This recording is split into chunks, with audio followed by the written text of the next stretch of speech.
Assalamualaikum warahmatullahi wabarakatuh. Nama saya Rani Komalasari dari Prodi PPI 1A. Di sini saya akan menjelaskan mengenai materi pemberdayaan masyarakat untuk tugas akhir semester.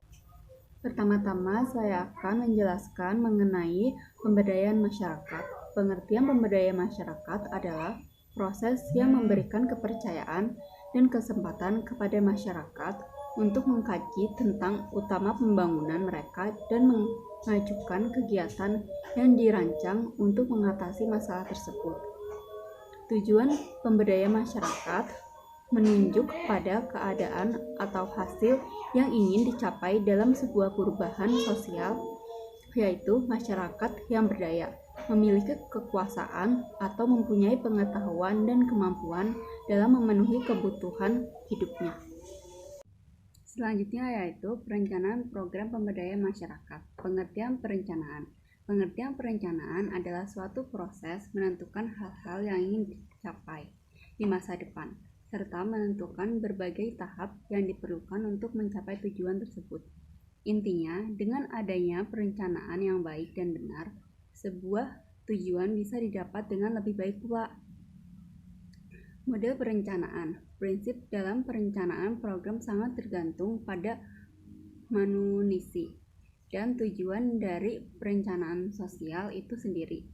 Asumsi dan tujuan perencanaan sosial tidak ada yang seragam, melainkan tergantung pada model perencanaan yang dipilih. Oleh karena itu, untuk memahami prinsip-prinsip dalam perencanaan sosial dapat dilakukan melalui penelaahan terhadap model-model perencanaan sosial. Selanjutnya yaitu pendekatan pelaksanaan. Pendekatan utama dalam konsep pemberdayaan adalah bahwa masyarakat tidak dijadikan objek dari berbagai proyek pembangunan, tetapi merupakan subjek dari upaya pembangunan itu sendiri. Berdasarkan konsep demikian, maka pemberdayaan masyarakat harus mengikuti pendekatan sebagai berikut. Upaya itu harus terarah atau bertarget. Ini yang secara populer disebut dengan pemihakan. Ia ditunjuk langsung kepada yang memerlukan dengan program yang dirancang untuk mengatasi masalah dan sesuai kebutuhan. Selanjutnya yaitu analisis pelaksanaan dan langkah-langkah dalam pelaksanaan. Analisis pertama, kekuatan atau strength, kedua, kelemahan atau weakness, ketiga, peluang atau opportunity, keempat, ancaman atau threat. Langkah-langkah. Pertama, perumusan konsep.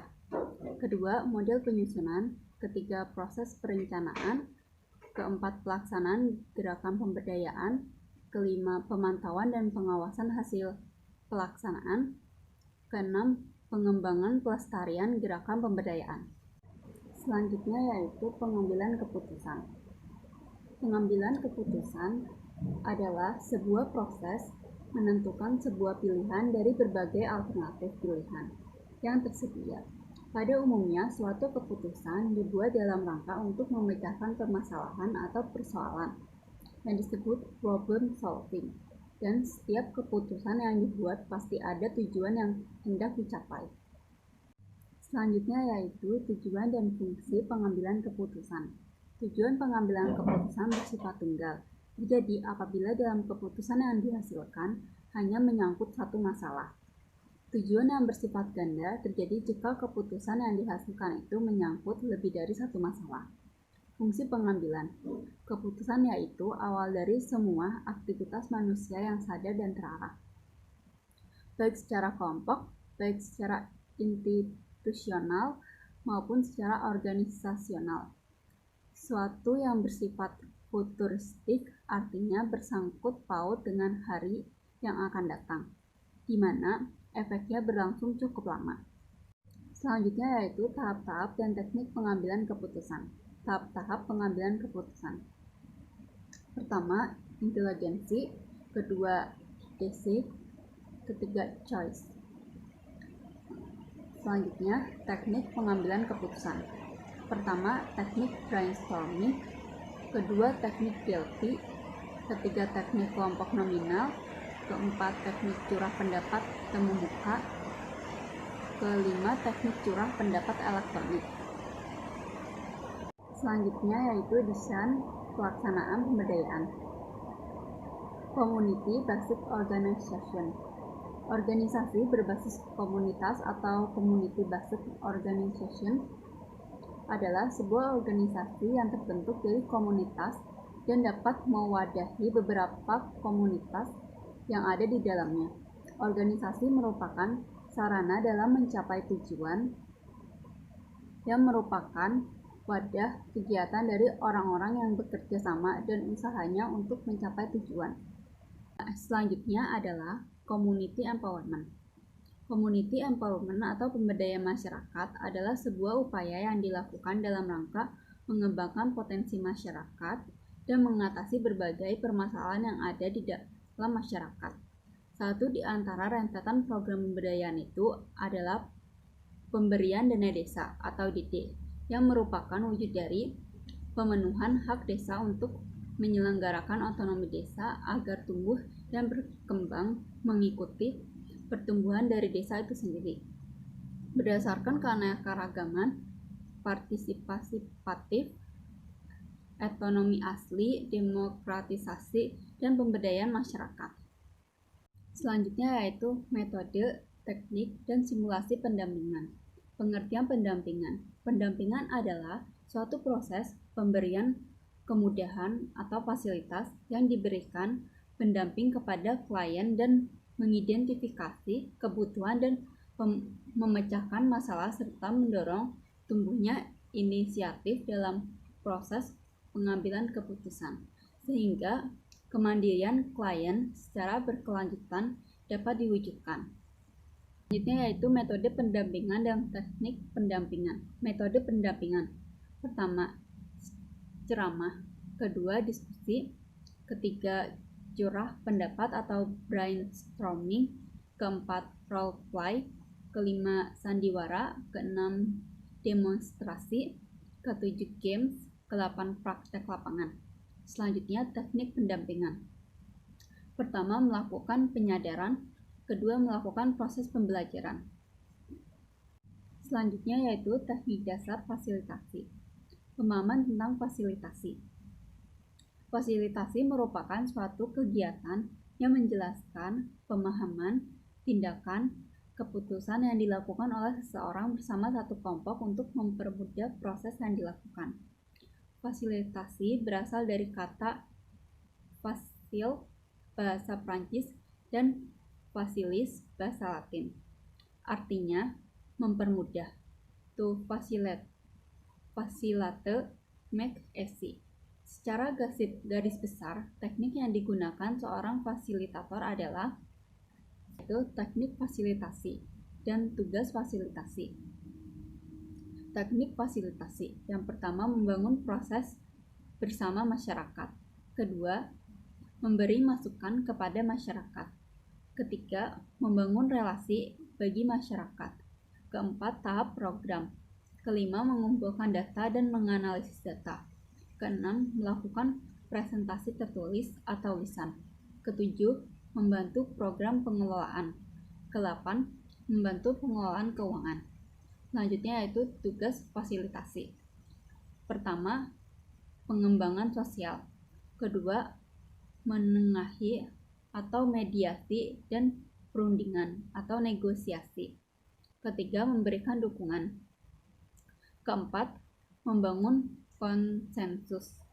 Kelima, memfasilitasi kelompok. Keenam, memanfaatkan sumber daya dan keterampilan lokal. Ketujuh, pengorganisasian. Di video ini saya ingin menjelaskan mengenai permasalahan dan potensi yang ada di desa saya, yaitu Desa Babakan Remah, serta inovasi saya untuk memberdayakan masyarakat Desa Babakan Remah. Pertama-tama, saya akan menjelaskan mengenai permasalahan yang ada di Desa Babakan Remah, yaitu permasalahan ekonomi. Permasalahan di Desa Babakan Remah yang paling menonjol saat ini adalah masalah ekonomi. Hal ini dikarenakan pandemi COVID-19 mengakibatkan banyaknya masalah yang muncul, seperti yang kita lihat dalam video berikut ini.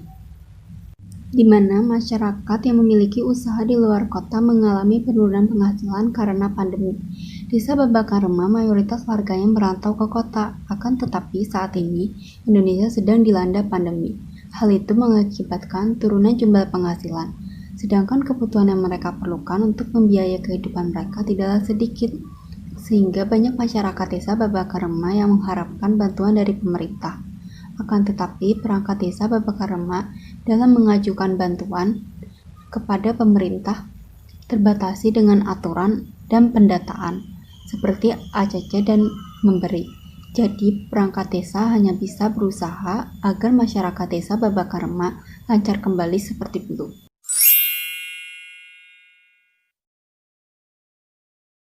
Yang kedua, saya akan menjelaskan mengenai inovasi saya, di mana inovasi tersebut muncul karena permasalahan yang ada di desa saya.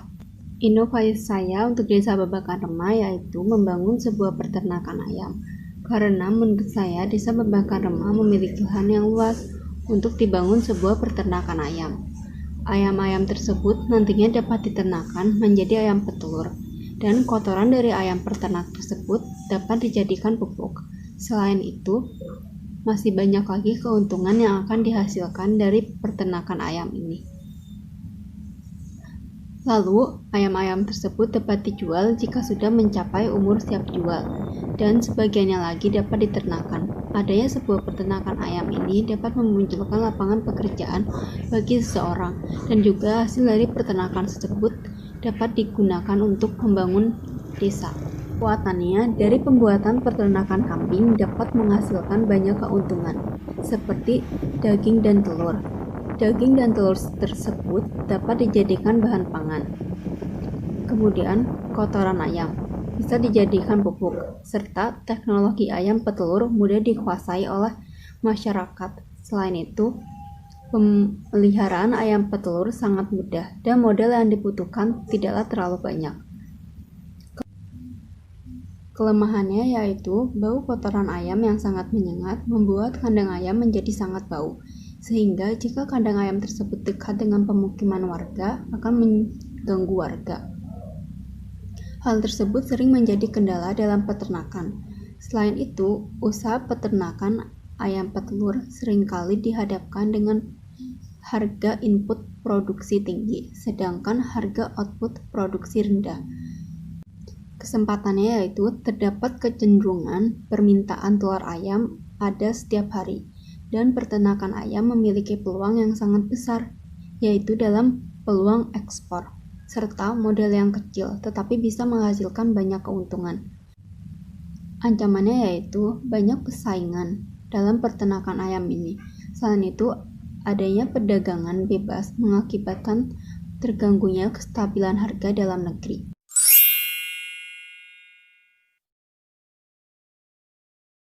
Potensi yang ada di desa Babakan yaitu pabrik pengolahan sampah plastik. Dibuatnya pabrik pengolahan sampah ini agar dapat mengolah sampah dari desa Babakan. Agar lebih jelas dapat dilihat dari video berikut ini. Assalamualaikum warahmatullahi wabarakatuh. Saat ini saya sedang berada di tempat pembakaran sampah desa Babakan seperti yang kalian lihat, dan di samping sini adalah tempat dikumpulkannya sampah-sampah dari masyarakat desa Babakan. Sebelum diolah, limbah plastik dipisahkan terlebih dahulu antara sampah plastik dan sampah lainnya, lalu diolah kembali agar bisa dijual. Jadi, setiap hari Selasa dan Jumat, masyarakat meletakkan sampah yang sudah dibungkus dengan kantong plastik di depan rumah mereka, dan kemudian dipukul oleh mobil pengangkut sampah, dengan membayar iuran sebesar 6.000 setiap 1 bulan sekali. Kemudian, hasil dari penjualan limbah plastik tersebut masuk ke anggaran desa. Per bulannya, desa Babakan bisa mendapatkan keuntungan hingga jutaan dari hasil pengolahan limbah tersebut.